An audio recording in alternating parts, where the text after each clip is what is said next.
been on the trail? I don't know. I guess I've lost track. Seems ill-advised to be hiking so long without a radio or rifle. What if you run into a bear? Why can't you see yourself as beautiful as I see you? She thought you were a Bigfoot. Do I look like a goddamn Bigfoot to you? I don't know what happens next, but I'll be ready.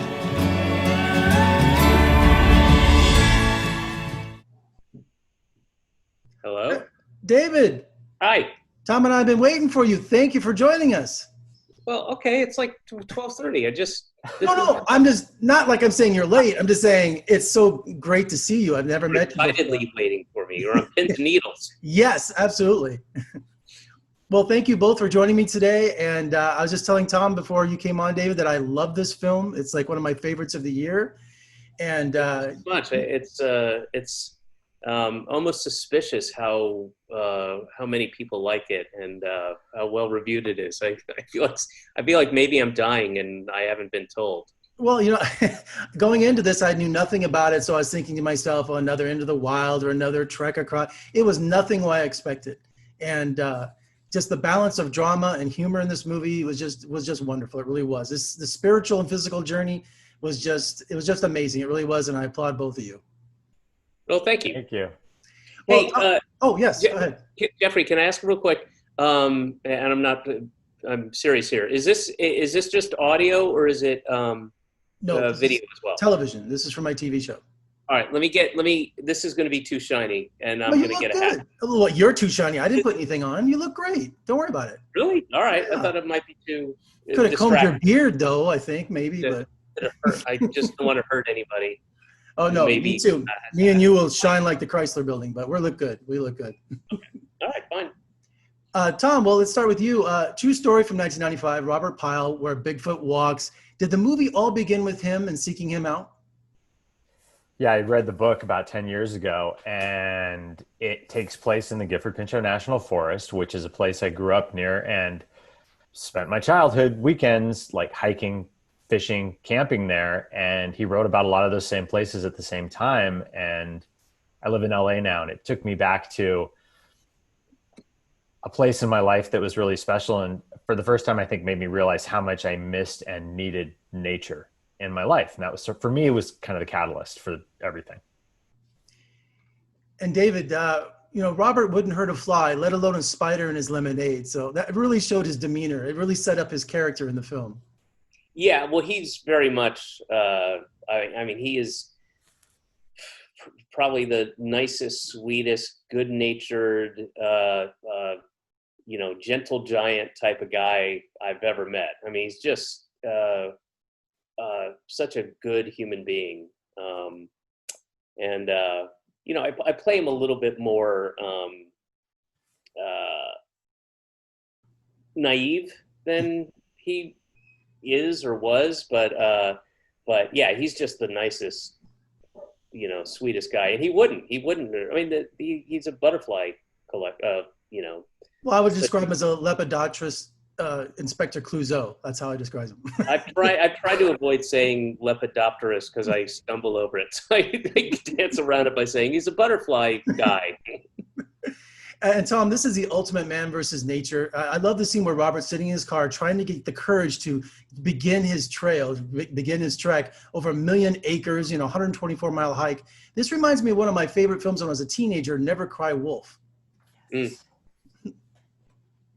Love Never Cry Wolf. I mean, that was reading his book. That was one of the things I realized, like, does every scientist who goes out in nature almost drowned and almost fall off of something? And Never Cry Wolf is maybe the first movie I ever saw in a theater when I was a kid. So it definitely made an impression on me. I thought about it a lot when we were filming. Oh, me too. I mean, Carol Ballard's, direction and the music, Mark Isham, it's just one of my favorite films of all time.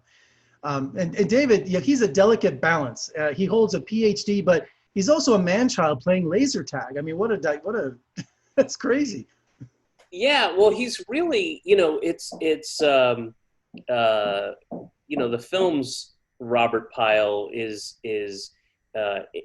shy and introverted, and Tia, his wife, is really the the force that makes him do whatever he ends up doing. I mean, she's such a embracer of life in a way that he isn't, or in a overt external way that he isn't. And but I think the laser tag is just is kind of the perfect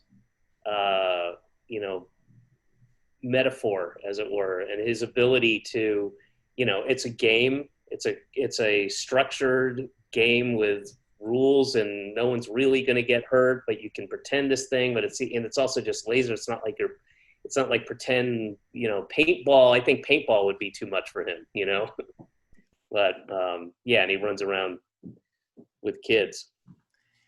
And Tom, flashbacks are tricky in movies, but you use them so effectively and tragically in The Dark Divide. It was really emotional. Oh, thank you.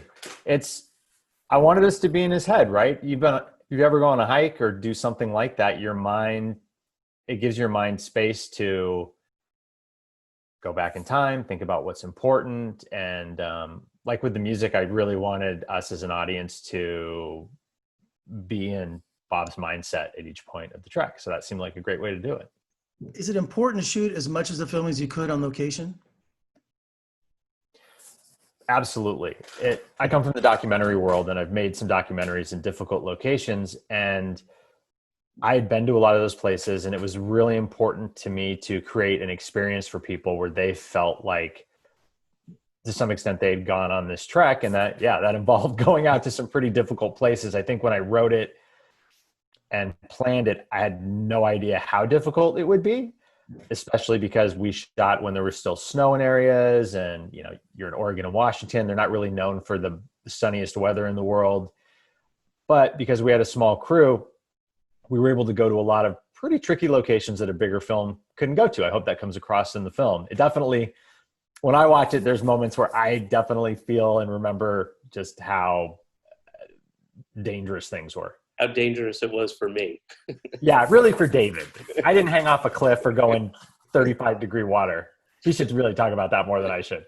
Well, I'm a Generation X, Bigfoot fanatic. When I was a little kid, I was obsessed with, In Search of and Mysterious Monsters. I checked out books at the library about Bigfoot and the Patterson film and all that. So I was really thrilled to see just the little smatterings of Bigfoot throughout this film, because I'm a believer, at least I want to be a believer, but how you add like the suspense and also the humor to Bigfoot, which really enlightens the film, I think.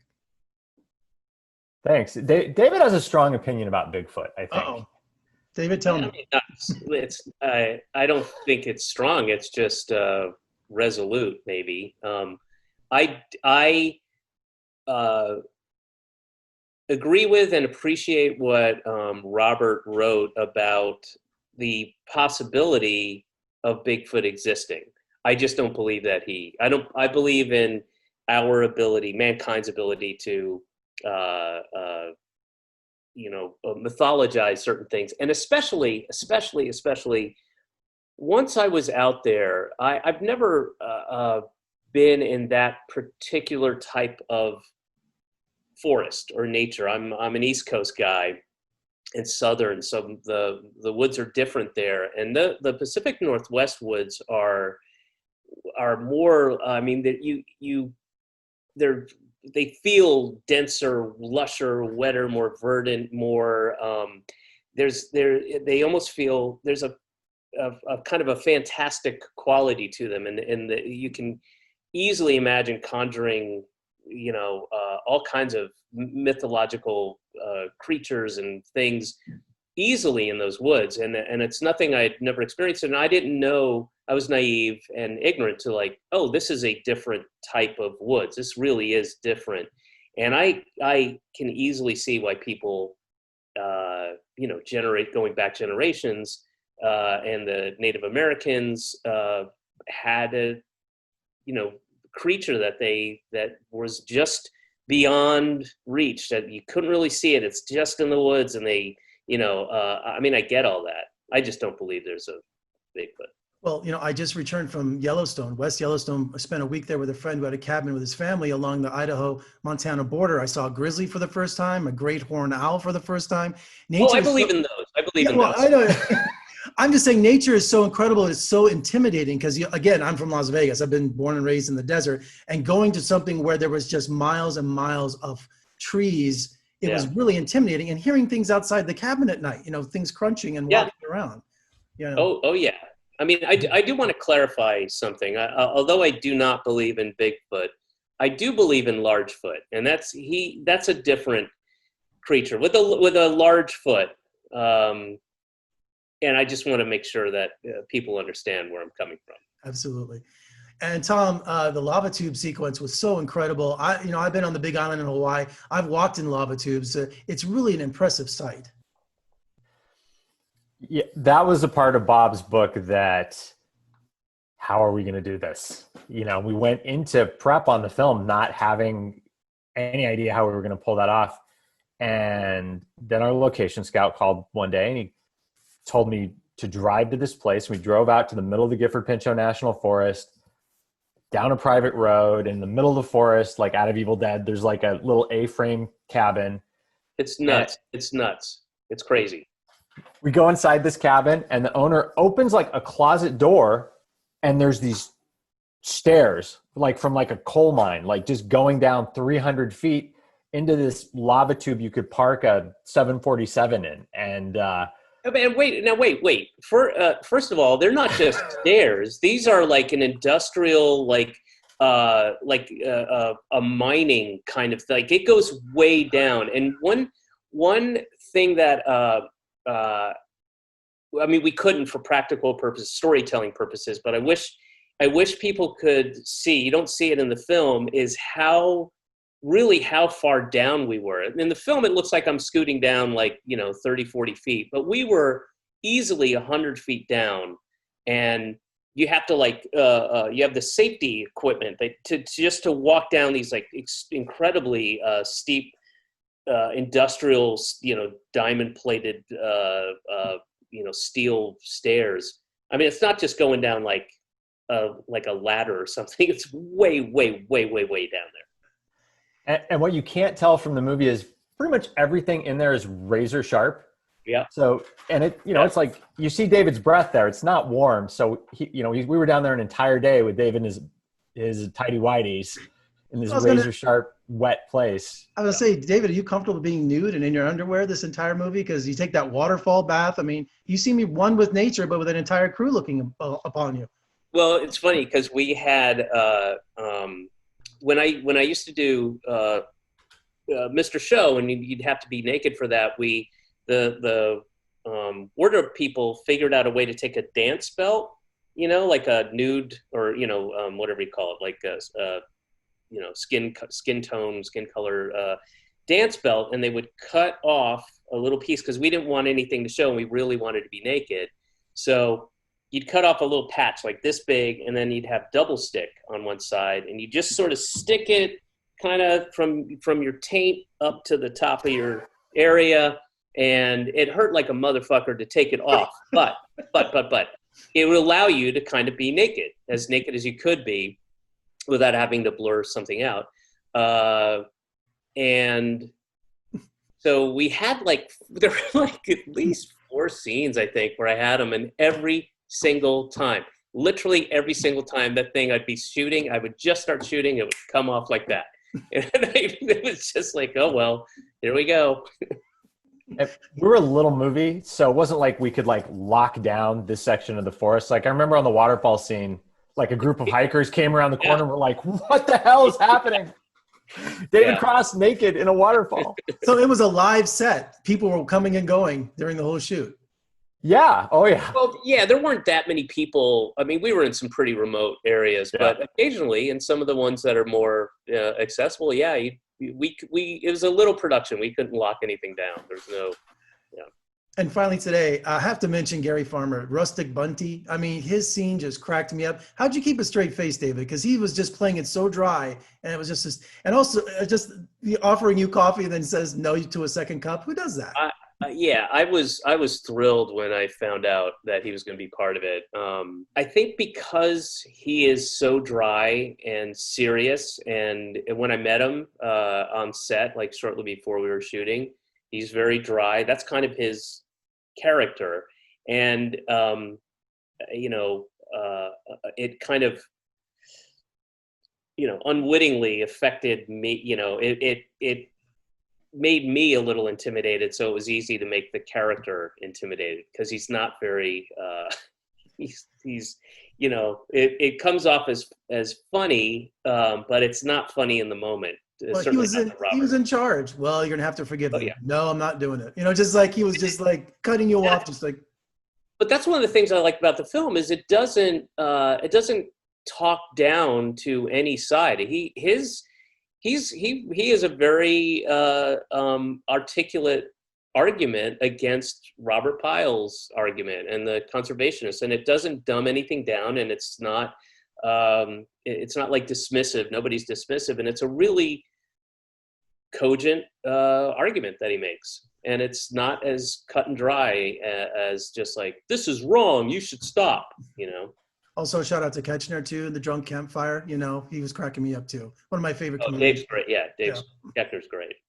Well, gentlemen, thank you both for talking to me today. I love The Dark Divide. And before we go, David, can I tell you my favorite Mr. Show sketch? Sure. Megaphone Crooners. Now, ever since I saw that, it's just one of my all-time favorites. Thank you. Thank you so much, gentlemen, and come visit us in Las Vegas. We'd love to have you. All right. Oh, wait, Las Vegas, Nevada? Yeah, of course. Oh, no. They don't want to come? All right, just be me and Tom then. I've just got lots of stories to tell. I'll bring Nichols. The gambling mecca? Gambling mecca. We got more than gambling here. We can go do lots of stuff. What do you got? We got Mount Charleston. We got snow skiing. We got Lake Mead. We got water skiing. We got Utah 3 miles away. You've answered this question before, haven't you? Both born and raised. I got to be ready. I don't gamble, so we won't go to any casinos. So we'll do something. Are you excited about the Raiders? I watched the first game last night. Yeah, we won. So it's the biggest members-only club in Las Vegas. So I'll never see a game. But you know. But yeah, I never thought in my lifetime I would see the NFL here, let alone a stadium built here for $2 billion called the Death Star. You know. So I'm more of a hockey fan now because of the Golden Knights. So yeah, absolutely, very cool. Well, thank you both. It's been a thrill, and we'll talk again soon. Good luck with the film. All right, man. Thank you.